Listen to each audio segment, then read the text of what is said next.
Friends, এই যে একটা ল্যাপটপ, এই ল্যাপটপের খেয়াল কিভাবে রাখবেন, কিভাবে ল্যাপটপটাকে যত্ন করবেন, কিভাবে এই ল্যাপটপটা ভালো থাকবে। প্রথমেই এই একটা ল্যাপটপের মধ্যে আমরা যে জিনিসটা খেয়াল করে থাকি, এই যে একটা রয়েছে, এইটা হচ্ছে অফ অন করার বাটন। আমরা কিন্তু অনেকেই এই জিনিসটা ভুল করে থাকি।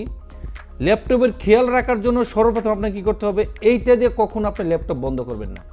উদাহরণস্বরূপ আমি যদি এটা বন্ধ করি কি হয়, এই যে দেখেন, আমি এই যে দেখেন আমার স্ক্রিনটা কিন্তু এখন বন্ধ হয়ে গেল। আমি এটাকে কিন্তু এখন বন্ধ করে দিলাম। আমার ল্যাপটপটা কি পুরোপুরি বন্ধ হয়ে গেছে? দেখেন আমি আবার ল্যাপটপটা খুলতেছি, ওকে, এবং এখানে আরেকটা ট্যাপ করলাম। ট্যাপ করার পরে এখানে দুইটা ট্যাপ করা লাগে, যেটা স্বাভাবিক নিয়ম। এই যে দেখেন আমার ল্যাপটপটা কিন্তু এখন স্ক্রিনটা কিন্তু চলে আসলো। আপনি একটু খেয়াল করে দেখেন, এবং এখানে কিন্তু তারা চাচ্ছে পাসওয়ার্ড। আমি এখন পাসওয়ার্ডটা দিচ্ছি।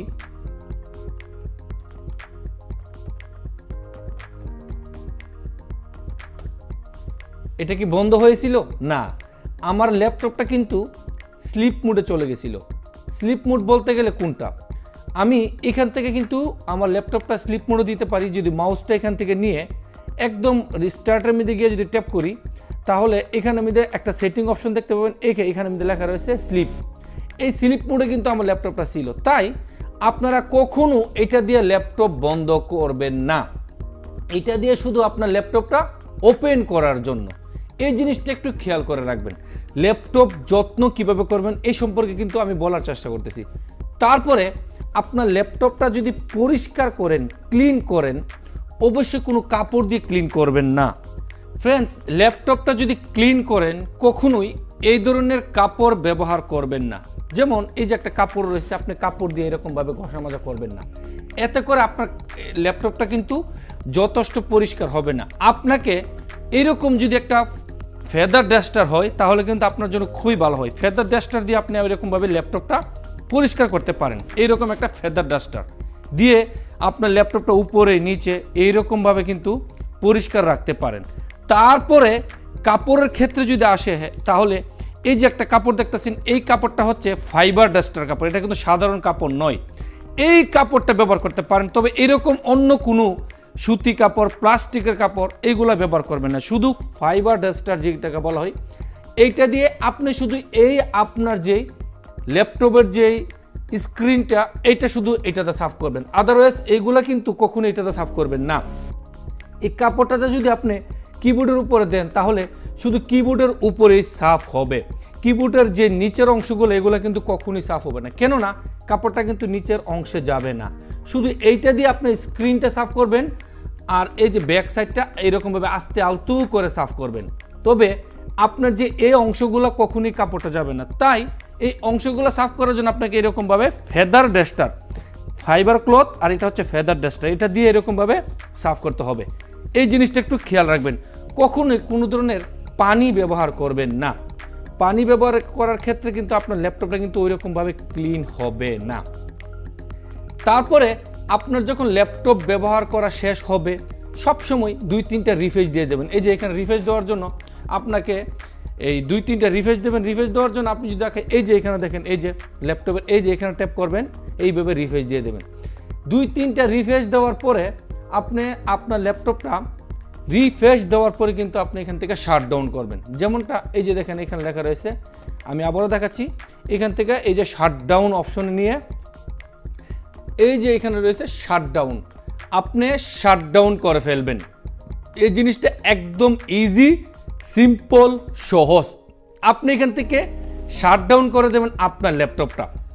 অবশ্যই ল্যাপটপ ব্যবহার করার ক্ষেত্রে যখন শাট ডাউন হয়ে যাবে, আপনার যে এই যে কেবল, আমারটা কিন্তু এখন কারেন্ট জয়েন্ট দেওয়া রয়েছে, এই যে আপনার এই জিনিসটা কিন্তু সবসময় যখন ল্যাপটপ শাট ডাউন হয়ে যাবে, এই জিনিসটা কখনই আর আপনার ল্যাপটপে লাগানোর দরকার নাই। এটা খুলে রাখবেন, ওকে।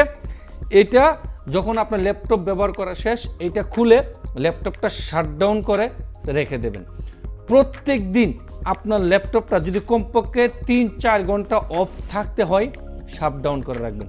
আর এই চার্জারটা 24 ঘন্টা লাগিয়ে রাখবেন না, এটা কিন্তু আপনার ব্যাটারিটার সমস্যা হইতে পারে, ওকে। তার পরবর্তীতে আরেকটা জিনিস, শেষের যে অংশটা বলার চেষ্টা করতেছি, এই ল্যাপটপ যখন শাট ডাউন করবেন, এইটা করবেন, ব্যবহার করবেন, তবে এই যে এইটা হচ্ছে সবচেয়ে ইম্পর্টেন্ট এই জিনিসটা। আপনি যদি একটু খেয়াল করে দেখেন, আমি একটু এরকম করতেছি, দেখেন এটা কিন্তু ভেঙে গেল, অলমোস্ট এটা কিন্তু গেল গা। দেখেন এই যে এটা কিন্তু অলমোস্ট, এই যে দেখেন এটা কিন্তু আমার অলমোস্ট, দেখেন এই যে ভাঙ্গা। দেখেন এই যে আমি কিন্তু এটা শো অফ করার জন্য এখানে রেখে দিলাম। এইটা কি হয়, কীভাবে হইলো, এই যে দেখেন, দেখছেন এটা হচ্ছে আপনি দ্রুত স্ক্রিনটাকে দ্রুত জলদি জলদি বন্ধ করার ক্ষেত্রে একটু, এটা তো প্লাস্টিক ভাই, এটা তো প্লাস্টিক, এটা কিন্তু প্লাস্টিক, যদি একটু খেয়াল করে দেখেন এটা প্লাস্টিক। এই প্লাস্টিকটা ভাঙার মূল কারণ হচ্ছে দ্রুত আপনি খুব জলদি জলদি এটাকে বন্ধ করলেন, জলদি জলদি খুললেন, তার ক্ষেত্রে কিন্তু এটা দেখেন ভেঙে গেল।